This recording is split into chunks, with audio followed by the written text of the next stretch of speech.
Okay, hi everyone. Good evening. Welcome to the Poetry Project. So nice to see so many of you tonight. It's been a very intense day. It was nice also to see some of you at the protest. Before coming, I just wanted to express our full solidarity with Mahmoud Khalil, who is currently disappeared.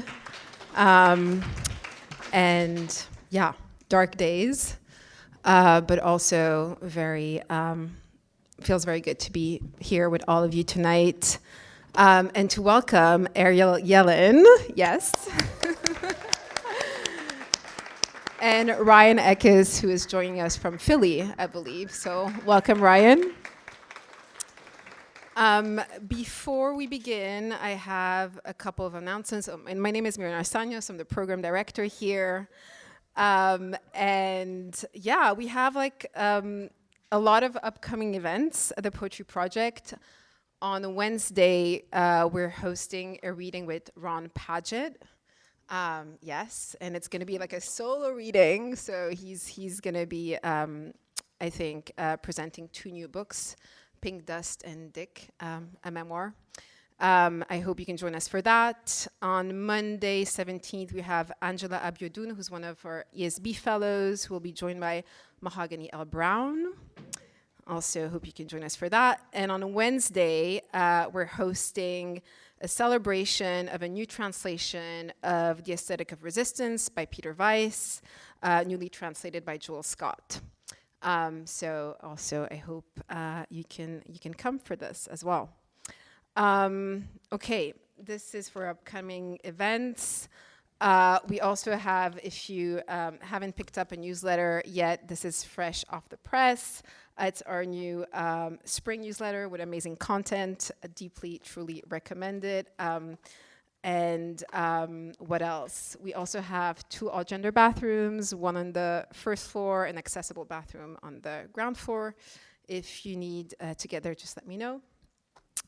And I think that's it for announcements.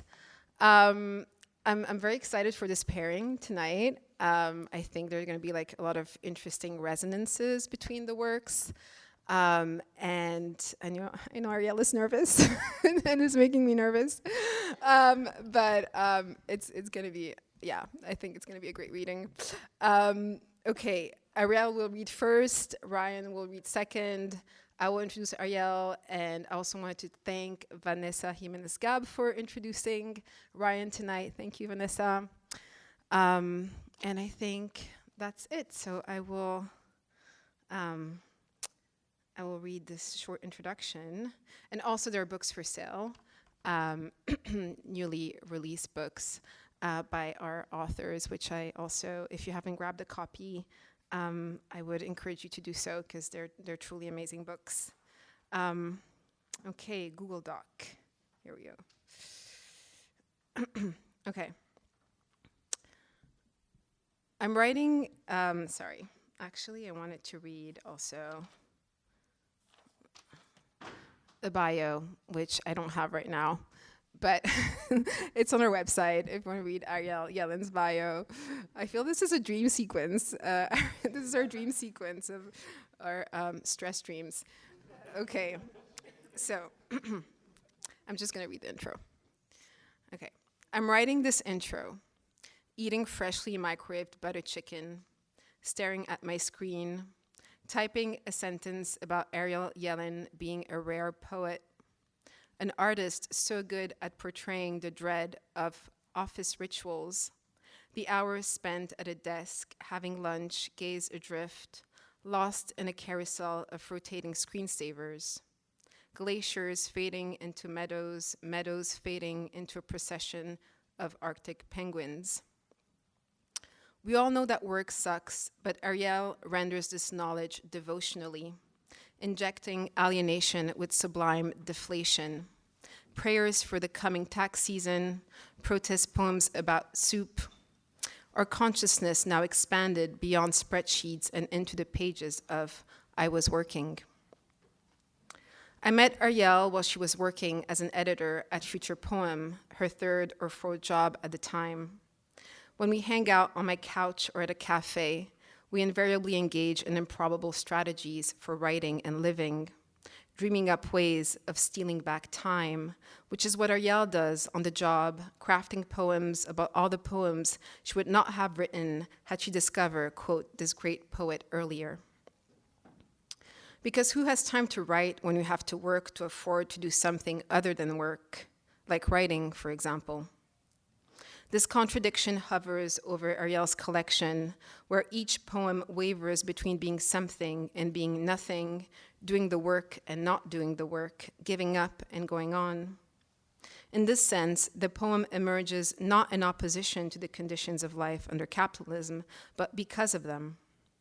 There, the poet finds beauty in negation, humming in sync with the white noise of a spinning microwave.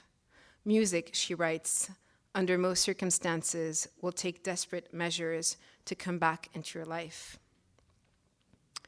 Coincidentally, as I'm reading Ariel's book, I'm also reading Roque Dalton, a poet for whom revolutionary and poetic work are almost interchangeable, never antagonized. The poet must be fundamentally loyal to poetry, to beauty, he writes. I'm making a distant connection which exists in the headspace of my own logic, although I do find a pull towards militancy in Ariel's poems, even if drained of its rhetorical power to the point of comedy. Like the way she describes, quote, militarized forms of life as bodies on a stair climber, quote, walking uphill for an ass, or speaks up against soup, which is funny, but never sarcastic, more like a disbelief in our own resignation. Ariel doesn't write for the people as a unified category, but toward them as suggested by the title of her poem.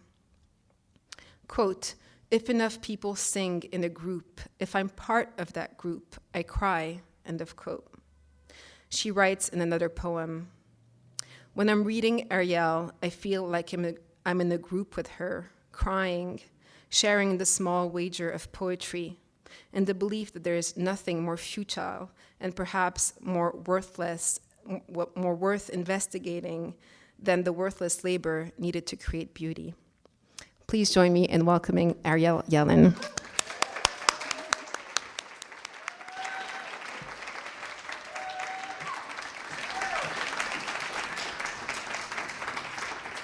Wow, now I'm nervous.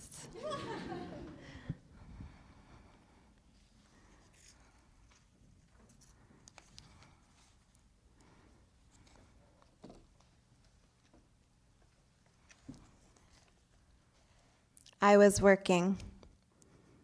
My second job was waiting in a window behind the window of the job I was on the clock for. My third job was scheduled for that evening, but not yet confirmed. My fourth freelance job wasn't active per se, but I was actively pursuing clients. After much consideration, or to be more precise, after being forced to act on what I'd been denying for many years, and the feeling of finally acting was like a breath of air, and the air very much like the vacuum left when a train rides next to, then past you on the subway platform, I decided to quit everything but work. I quit my friends, and quit living with the human I shared a life with, for I was about to quit everything we shared. My meals became quick. I stopped seeing a therapist. That perfectly abstract yet persistent weight on my body and psyche at last let up. It rained. Information became fluid, smooth. I could now fully take on the professionalized work that somehow generated getting and doing more professionalized work, which was the only way out of the perfectly abstract yet persistent weight. It wasn't the more jobs I had, the more money I made. It was the more jobs I had, the more I could work. I didn't have to answer to a therapist about why no pleasure. I could have no pleasure and work. No one needed me because I quit everyone. So my attention could always be split in 4 places at once: my first job, my second, my third, my fourth. At any point, a fifth would come along, automatically multiplying as they tended to. When I did arrive home, the human I once shared a life with wasn't there to say, "I'm so happy to see you." No one was happy to see me. And so at last I could work. No one said, "It's okay." It wasn't okay. Thus my work flourished. And though they once loved me, no one reached me. Meanwhile, new platforms continued to make themselves available. So thank you again to Mirene for that beautiful intro and for inviting me to read. And to all the Poetry Project staff working here tonight, we can give them a round of applause.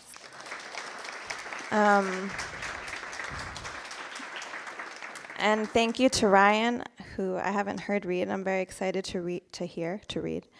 And yeah, just of all the places in the world to read poetry and to be invited to read, I'm just so grateful to be reading here tonight, and just so grateful for the Poetry Project's continued commitment to PACB, the Palestinian Academic and Cultural Boycott of Israel. It's, yeah, also just in general, it's outspoken opposition to state violence that we're witnessing today at our workplaces and universities. And just grateful to all of you who are here supporting poetry and also just this very special place. So I'm going to continue reading from I Was Working for a little bit. We'll see where we go.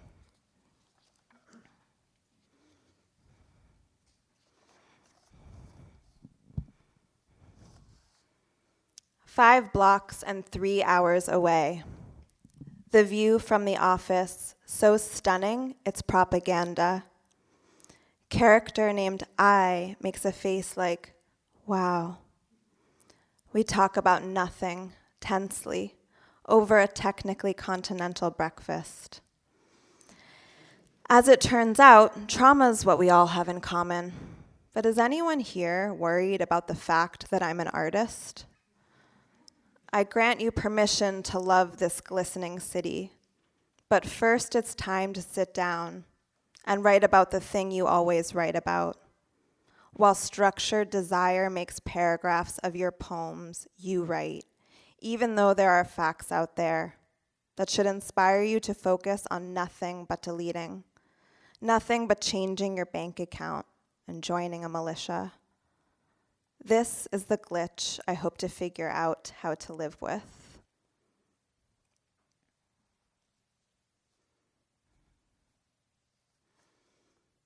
Poets need so much. Eruption needs bigger sound. Binding contracts needs soothing. Brick needs breath. Walls need asses. Muscle needs flab. My hands are flagging cabs. They need holding through visions of butter-colored daffodils. The poet wants money. The problem is she's thinking.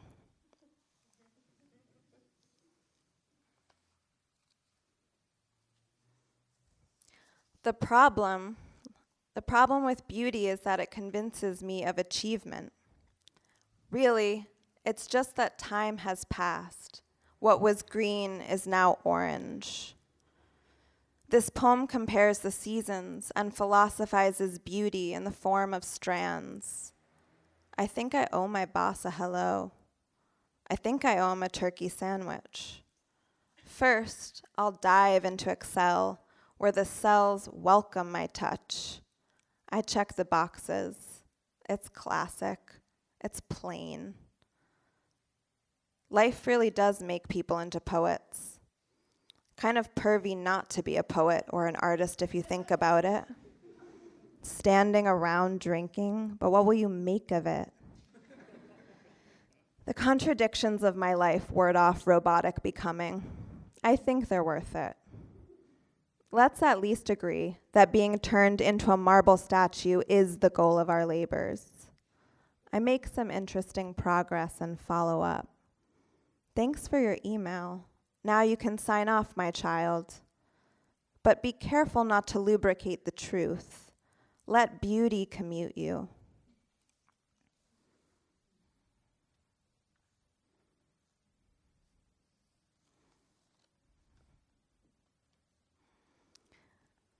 This poem stabs one's own eye, leaving me to see only the fruit I'm allergic to. Truth sets you free, I text you. You text me, I text you. Almost to First and St. Mark's.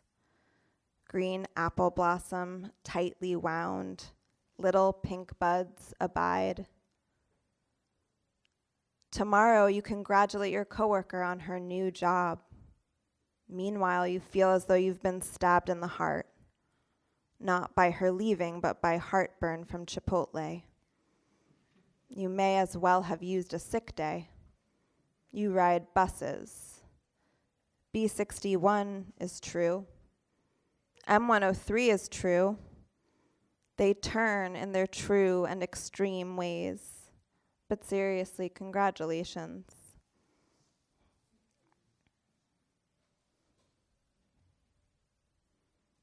Does anyone else ride the B61?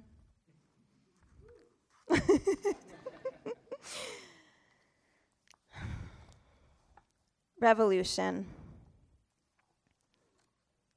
The new microwave at work has begun to make the most beautiful sound as it finishes cooking.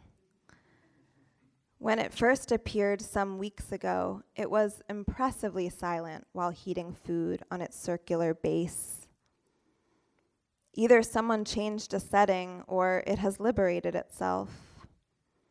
I've begun singing the alto part in harmony with it when it plays, and I've been adding a note, the minor third, before dropping to the lower fifth to finish the song in unison.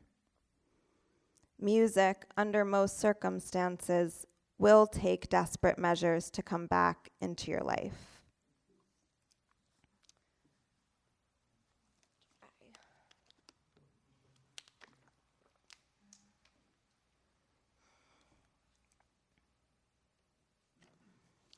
This poem says yes.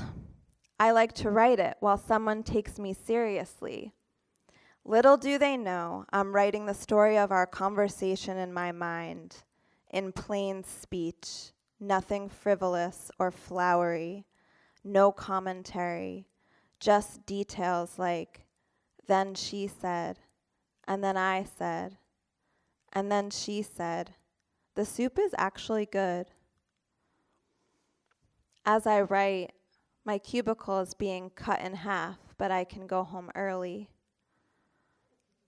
That time is finite is the announcement of your life. Note the screensaver, how it displays the unlikely story of a peaceful transition from pristine glacial lake to arid red desert. Meet you at Rainbow Falafel in 30.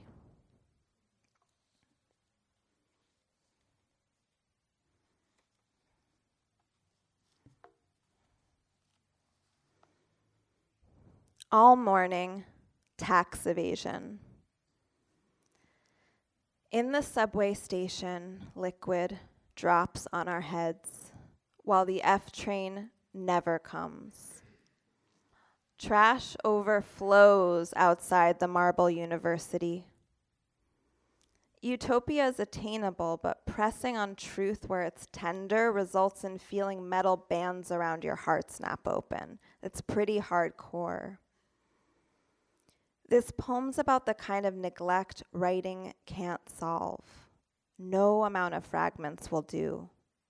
Only being more disgusting.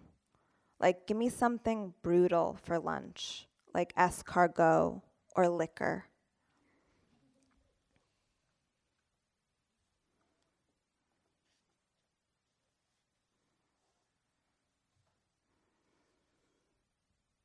Bodies and signs in time.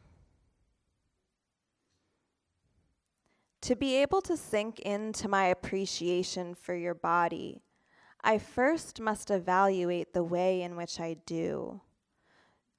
To ensure through a series of checks and balances that my appreciation will appreciate. What I mean is, to be able to love each other requires that we not stay together in physical space, but rather disappear from one another daily to construct a kind of something that allows us to, in free time, love each other. The creation casts a curfew, but we must keep building or nothing will be built. Or is it that we'll have built a nothing which law and language don't acknowledge? With things as they are, we only know what we do without the constant building. Or is it that we only do what we can in the air pockets where it's not, which isn't much if you fantasize about what we might do without it? Possibly, though, the two states of being might have merged, our dreams taking the form of the negative space, our wildest imaginings vast landscapes populated with infinity big and strong somethings to live by.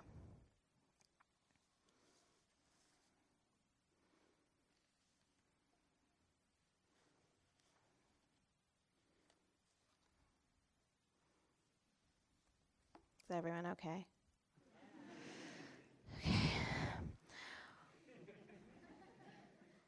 Wrestling with narrative drives tears down cheeks, and the tears flow into the streets where people need to shop.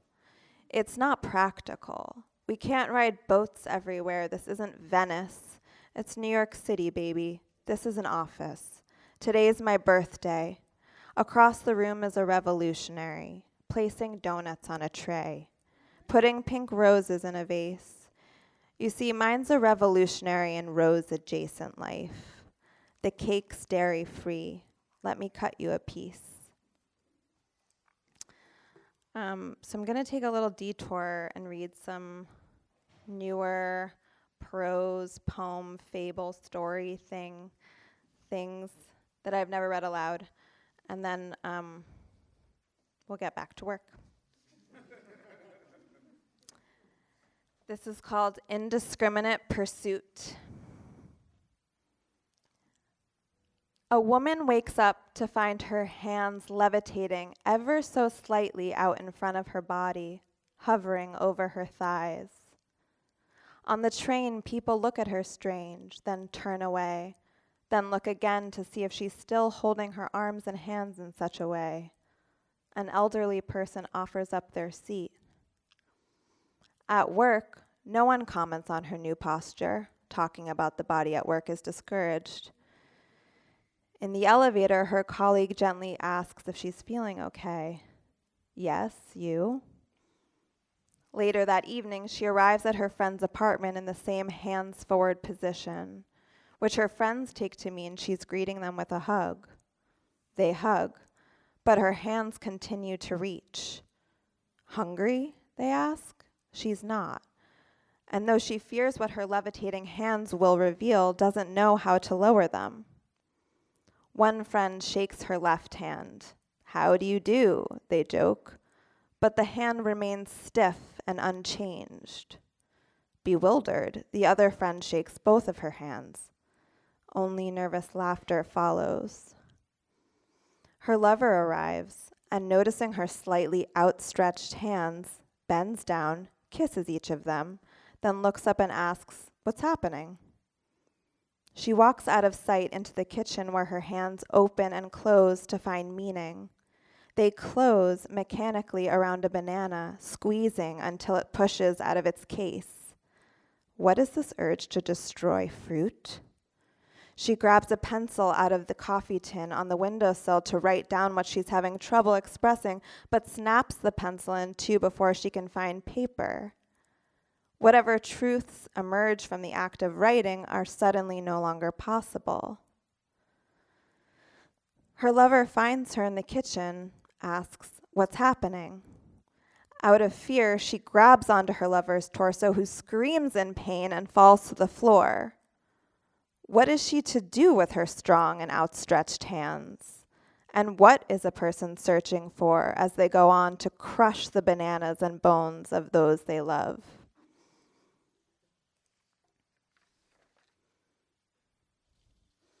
On a lighter note, this poem is called Beautiful Things, like trees, flowers, sunshine, Ocean.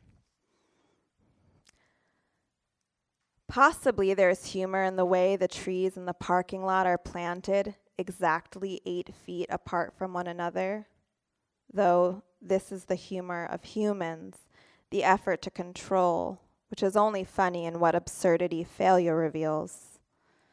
Flowers are not inherently funny either, except for when they're used poorly in a poem. But even this is more disheartening than funny. Perhaps flowers are humorous, when as a bouquet, they sit in a vase too large for them and spread out from one another, days later, slightly tipping their heads over the edge, appearing like passengers on a large ferry puking over the railing of a whale watch. And sunshine only funny when it finds you and burns you. And anyways, this is more like slapstick. And the ocean only funny when you're yelling to your friend who's swimming some feet away about how you want to go pick up that square-shaped pizza you love so much on your drive home from the beach when a wave rolls up and hits you in the face, making it so you've just screamed about pizza into the ancient ocean.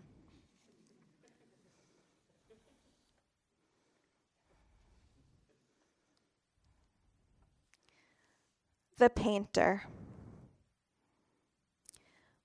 When the poet discovers she's a painter, she realizes she has to go to the store to buy paint, oil paint, and some paintbrushes, and canvas, and a palette knife too. On the way to the store, she stops for coffee. At the coffee shop, she runs into someone she knows, a man. He's wearing a red sweater, and she too is wearing a red sweater, and they, of course, must comment on this similarity. And the barista uses the word twins. But she, being the painter, notes that they are wearing different shades of red. His has more orange in it, hers more purple, though of course they are very similar. And he says to her, you're right. Against your sweater, mine looks more orange. And she smiles and holds her coffee up as if to say cheers. She does finally say goodbye and continues on her way to the store to buy paint. After she leaves, he thinks to himself, she really is the typical poet the way she sees things. He shakes his head as he thinks about it. Lucky for her, she knows she's in fact not poet, but painter. Back at her studio, her instinct is to go right for the canvas with the paint. No need to write first, like the poet. She squeezes out red and begins to describe an experience of attempting to be a painter when she is secretly a poet.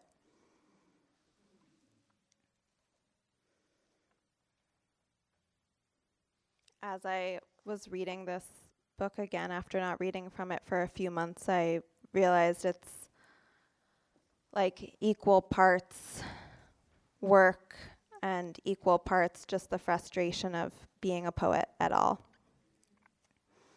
So I'm going to end with reading from the middle section of the book I was working. The middle section's called In Free Time, and the poems are short, untitled series of poems, and they were written with the self-imposed writing constraint of 5 minutes per poem, 5 syllables per line, mostly written on my commute or my lunch break. And thank you again for having me and being here. Shell of a person with fixed gaze on clock eats robotically. Language of things on repeat while people try to save feeling. The right not to be exposed to what's new. Ads and some info. The bike rack casts a shadow, tattoos a snake onto pavement.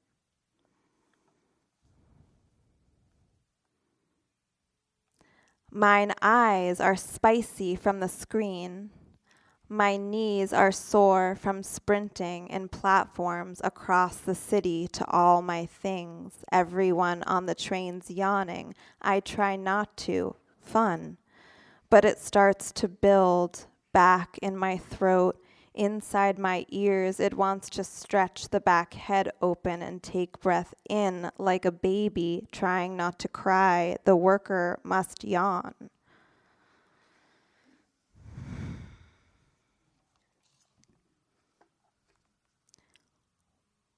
When you're sad, it is a relief to point cursor on corner of cell, then drag it right, light up the page of little white bricks with a square that says these boxes will live, be copied, pasted, echo in Excel, while others will fade into abstraction.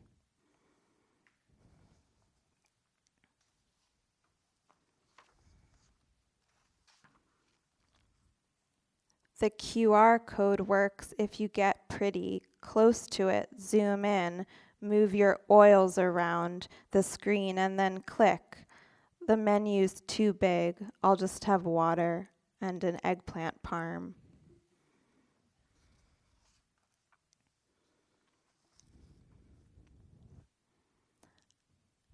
Held the door for her, then had to go right back out the same door.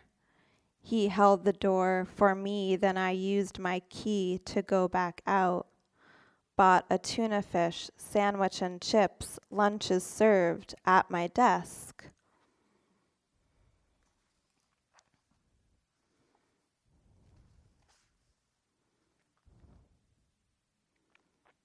Paper stacks cover books I'd like to read. I put the stacks there to hide them from work. Also to hide them from myself, the fear of finding truth while in cubicle. The printer blinks red, wants my attention. Multiple people have provided me with information regarding the fact that the soup today is actually good. But I am against the soup. Thank you so much.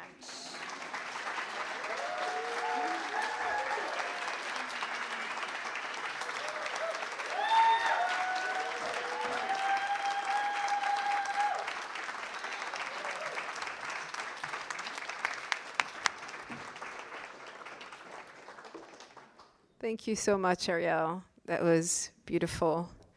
I think we're all against the soup. Okay, I'm going to turn it over to Vanessa, who will introduce our next reader, Ryan Eckes. Thank you, Vanessa.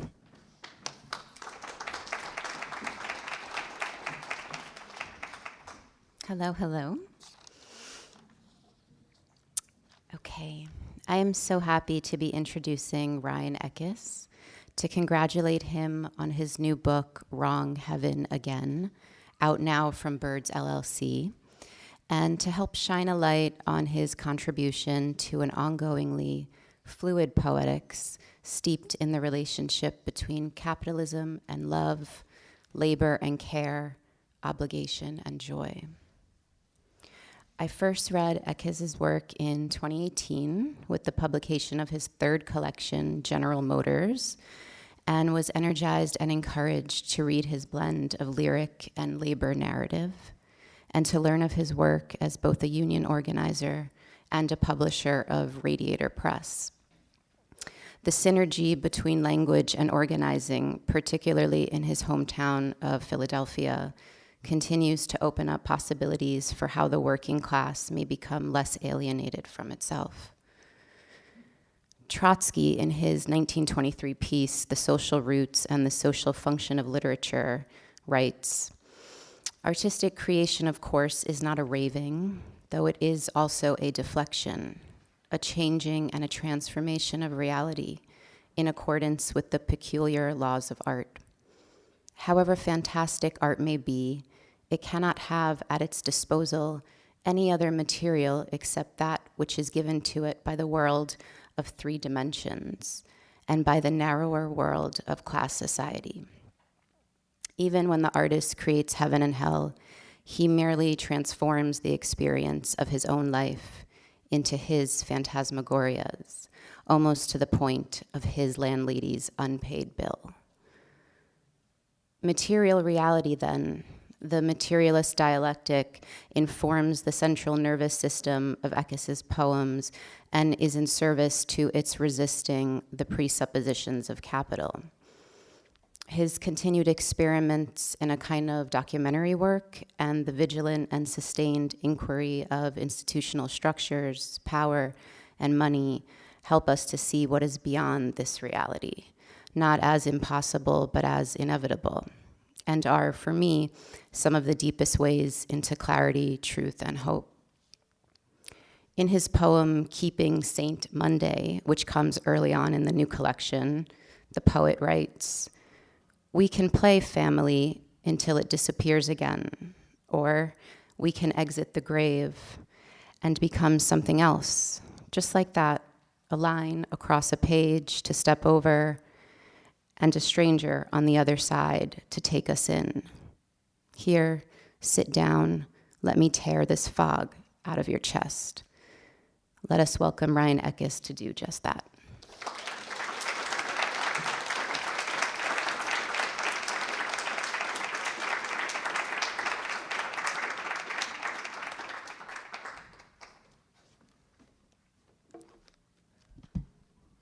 Hi, everybody. It's good to be here. It's been a long time since I've been here. I love this place. Sometimes isn't this over there?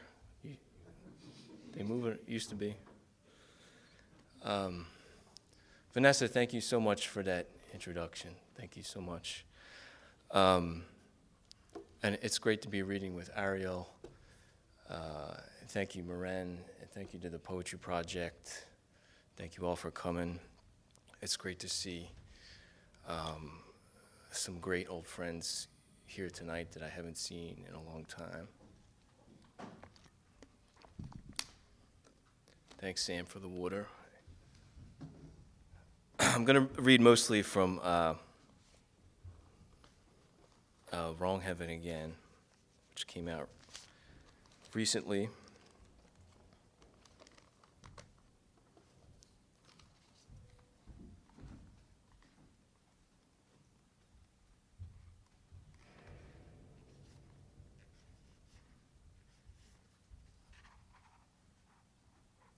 Can you hear me okay? Under the table. I found a to-do list from a year ago that's still good. Melissa found a 20 in a puddle in the Acme parking lot. The dean showed us a picture of his grandchildren right before the Labor Management Committee meeting on job security.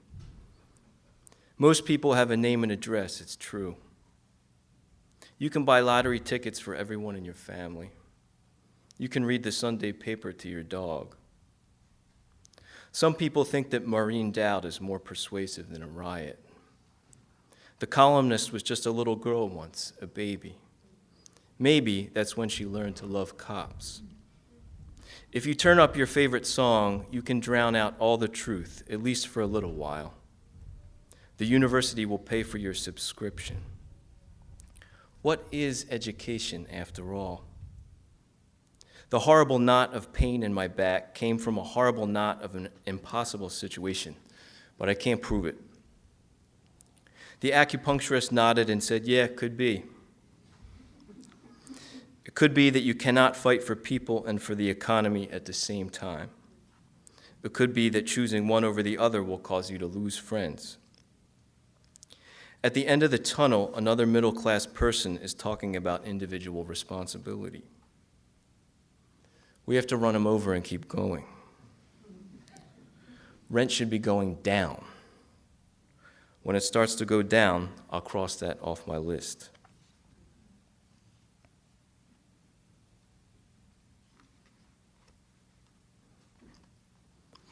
Injury music.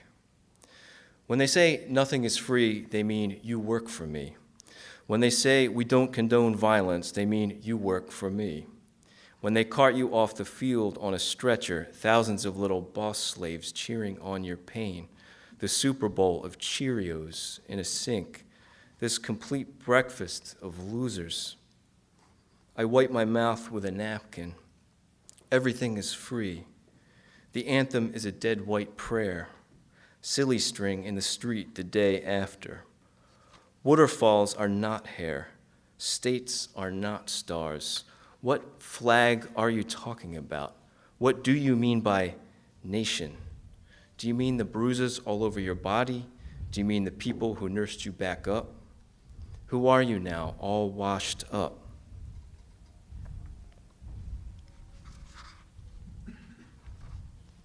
What's going on up there? Oh, ballet? Oh, that's amazing. Wow. That's great. Okay. This is called Nightmare. Because of the pain of your grievances, said the administrator, I will hide behind this brand as if it were a shield from the nightmare that sustains my ego.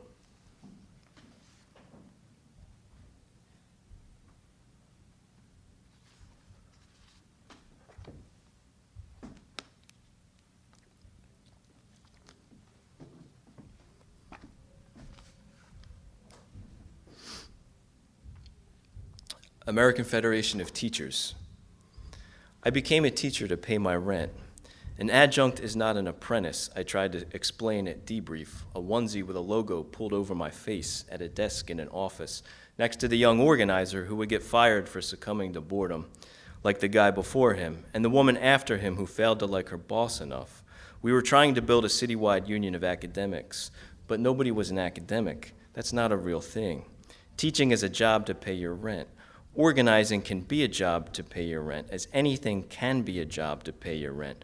The union couldn't hear it. It was run by six-figured managers who pitted us against each other. They said, get out the vote for the Democratic Party, a bunch of landlords committed to our disposability, and that's where Donald Trump comes from.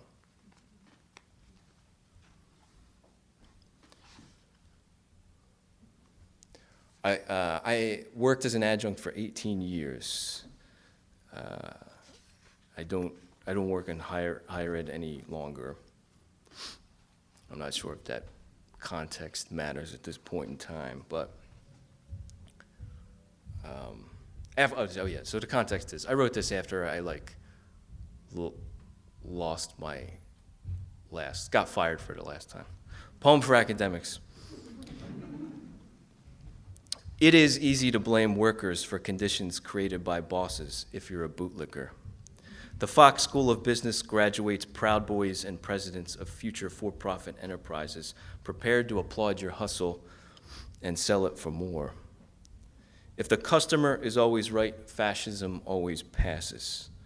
A professor is actually a cashier, like most workers. No matter how much you believe in yourself, the currency of your individual voice bends toward the parking meter of someone else's career, and higher pay is not on the ballot.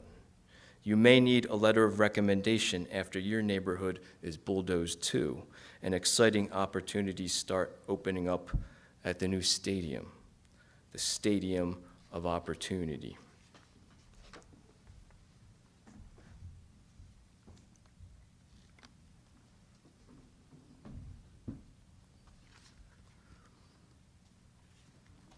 Revolution begins with changes in the individual, said the English department as it disappeared.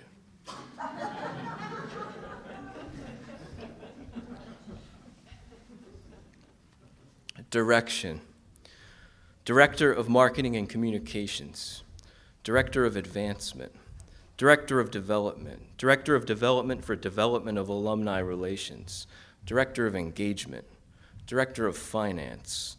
Director of Technology, Infrastructure, and Analytics, Director of Community Engagement and Family Programs, Executive Director, Senior Director of Philanthropy, Senior Director of Marketing and Communications, Senior Director of Digital Marketing, Senior Director of Marketing and Analytics and Strategy, Assistant Director, Assistant Director of Development, Associate Director of Annual Giving, Restorative Justice Director, Managing Director, Artistic Director, Director of Education, Director of Studio, School, and Galleries, Director of Finance and Administration, Director of Financial Aid, Director of Patron Experience, Director of Production, Director of Meetings.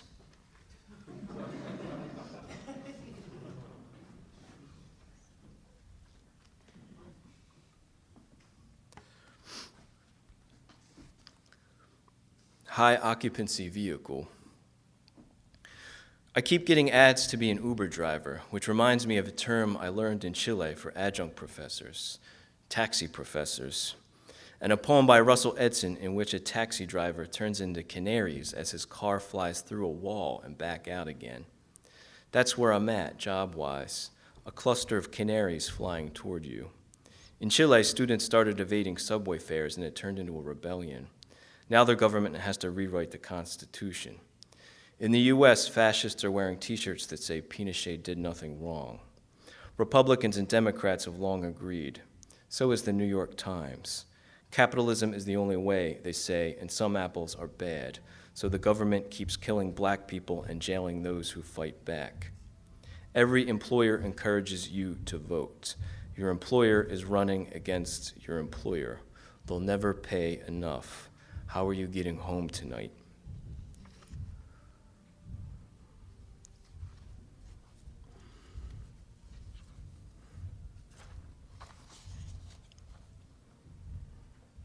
Jury duty. Here, said the moon, a Ukrainian flag in the window of your house in a gentrified neighborhood in the USA tells me one thing. You got no problem paying your mortgage. Whole paycheck.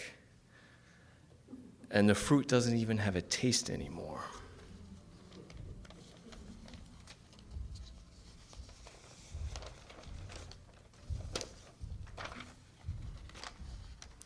New cars 2025. Chevy Sacrifice. Toyota Priapus. Mazda Collapse. Honda Selfie.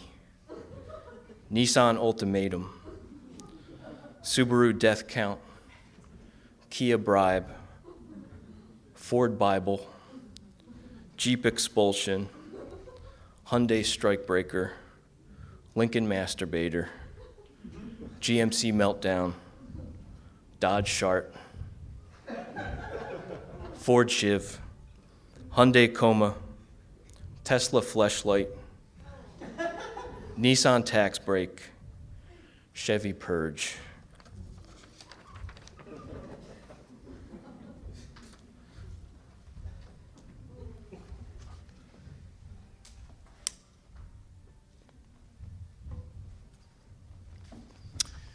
This is called New Year, New Trash.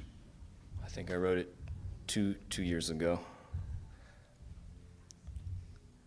Another edition blocking the sunset like a teaching philosophy. Nostalgia for plastic bags. 100% chance of the cat watches the drug deals and sparkles. Another day in paradise, right, bro? We can pretend it's not about labor like fake wind in an old movie. Don't leave your car running too long over a pile of dry leaves. On TV, senators read from a teleprompter like fourth graders reading a book report. You can't laugh in court. That's funny. The committee found that the government tried to overthrow itself and failed. The boomers go, boom, fuming at the lack of interest. I like to piss off the roof like a cloud. Each sentence evaporates into the next and lights it up. Deer in headlights will beat your ass in the afterlife. The next wolf of Wolf Street is learning how to reuse himself, like a good neighbor, like State Farm.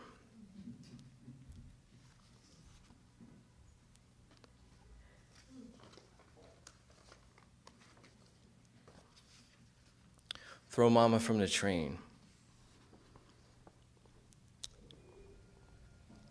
The night was sultry. You were wrong about everything. The train sped past the plot. The union already busted. Another story about the skill of making money. Each new year, different people in the same uniform. The giants of customer service.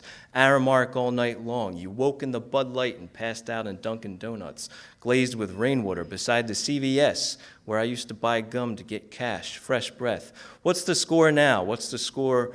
What's the body of work always at the edge of loss or total devastation, going on that way, always at the edge of another gig, a gig, a gig, a gig, another gig, and the birds all scattered about the city delivering food while the rent shoots up like a skyscraper, Xfinity, Blue Cross. Jesus, who died today? None of your business. Get out of here, said the pig. Oink, oink, back to work. Nothing to see here, nowhere to go. And look, the customer up in arms. Where's his food? Where's his goddamn food?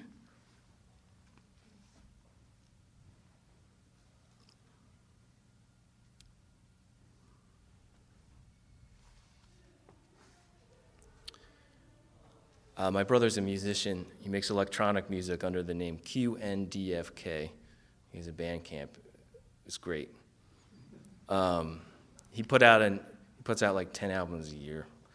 And he just posts them on Bandcamp.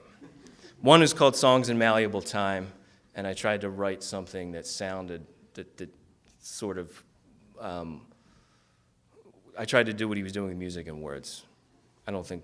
I showed it to him, he's like, yeah, I don't see the connection. But this is for him.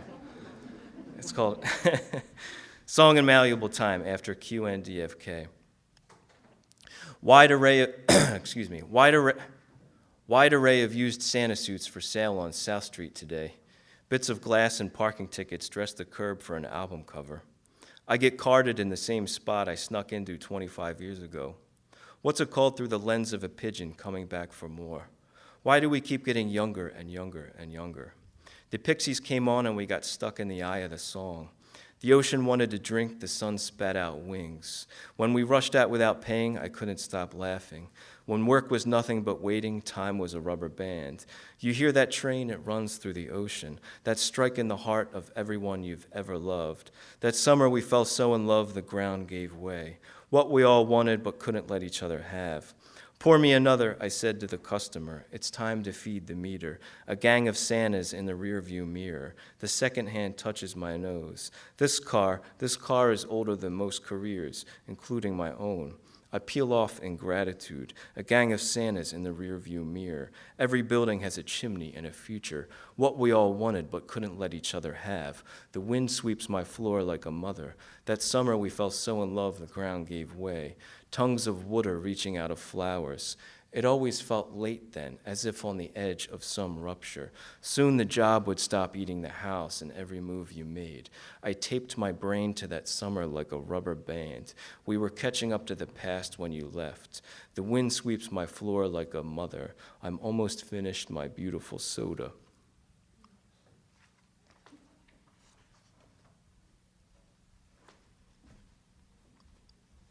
Wrong heaven. The choir got bored enough the windbags collapsed into soft balloons found years later in a drawer. Wrong heaven again, said the rabbit, returning to the dance floor. I accepted a position over there on the dance floor, which is a field. A ranger leers at me. Only I could prevent forest fires. So I took a nap and let it all burn. Education is a gift to your landlord, who will live on as holes in the bus we left. It was hard to learn how to get nowhere, but we did it.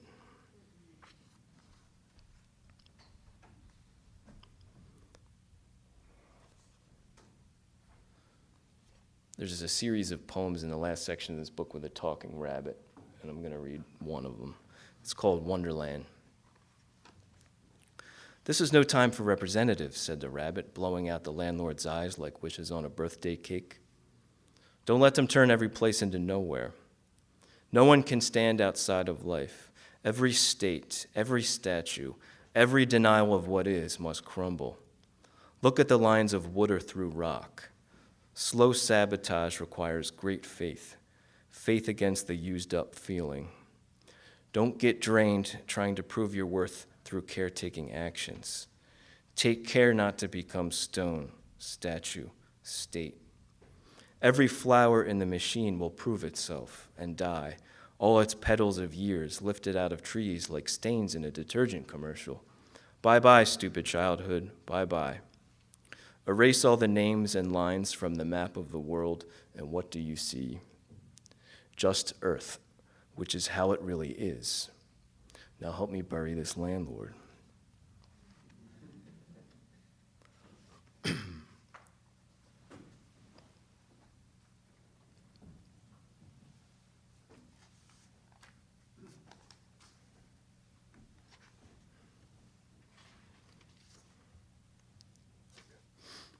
Heaven.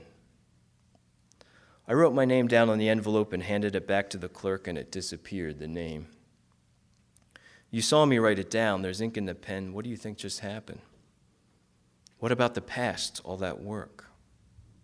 We were up by 10 points with 2 minutes left. I don't understand.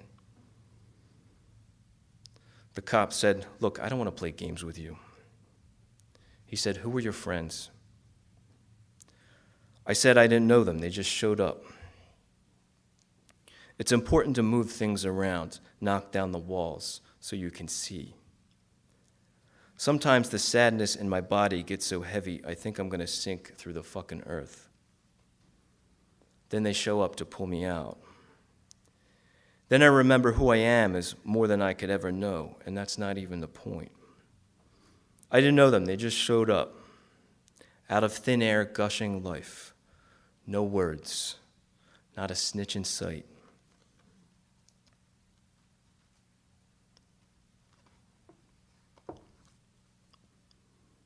Zoom drain. I wake up every time I try to take a picture in a dream. Last night, I got sealed shut underground at a subway stop. The cops filled the exits with cement. They wanted everyone inside a statue. The state is a statue. If you call, he won't pick up. Thomas Jefferson wants to remain Thomas Jefferson. Thomas Jefferson remains Thomas Jefferson by reproducing himself. He just can't get enough. Thomas Jefferson is a hospital that bought a university. One time, a scab chased me off the campus with his cell phone recording me because I was trying to unionize workers. The scab wanted to prove something with his camera to his statue. Thomas Jefferson called me an outside agitator with his cement gray lips. But I was not outside of anything. As I went walking, I saw a sign there, and on the sign it said, no trespassing, but on the other side it didn't say nothing. I was a worker talking to other workers. We were workers talking to each other about what we wanted to be. Thomas Jefferson takes pictures of us working to try to turn us into himself. He makes videos of us talking, and he rates them. We smile and pretend to compete with each other for a little while. Then we smash the cameras.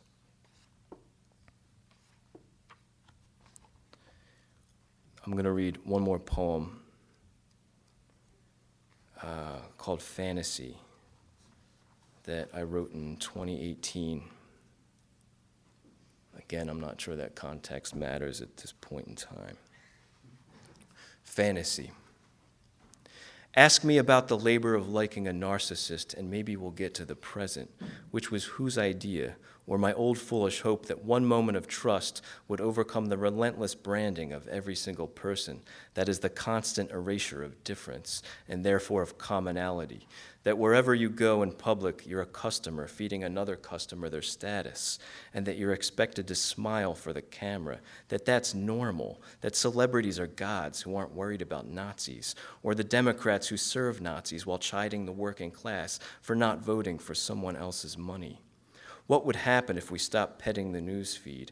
What if there's a respect that's only attainable through solidarity? And what if that solidarity is only attainable in a street where you cannot own or control or manipulate another person, where there's no such thing as a president and presence meant mutual aid? And what if in this street, and what if this street made us talk in new ways, and our words led to new kinds of pleasure that we can barely imagine right now? And someone said, I'm searching for a home that's not just a drug at sunset. And what if we got addicted to this street like one can get addicted to someone who fucks them right? And what if this addiction started pouring from one street to another, and the streets were full for days and days that never end?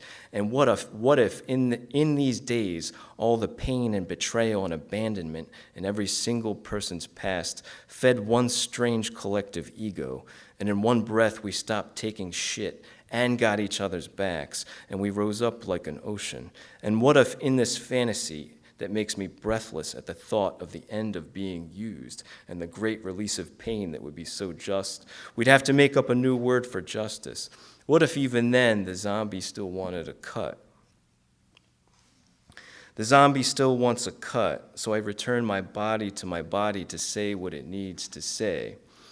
You can use what I love against me, you can kick my head into the curb. You can use what I love against me, you can kick my head into the curb. You can use what I love against me, you can kick my head into the curb. You can lie into the mirror forever, you can use what I love against me. You can gaslight the ocean forever, you can kick my head into the curb. You can gaslight the ocean forever, you can kick my head into the curb. You can have yourself for dinner, you can have yourself for dinner. The street will still be there, the ocean will be here, the language will be made, the people will be free. Thanks for listening.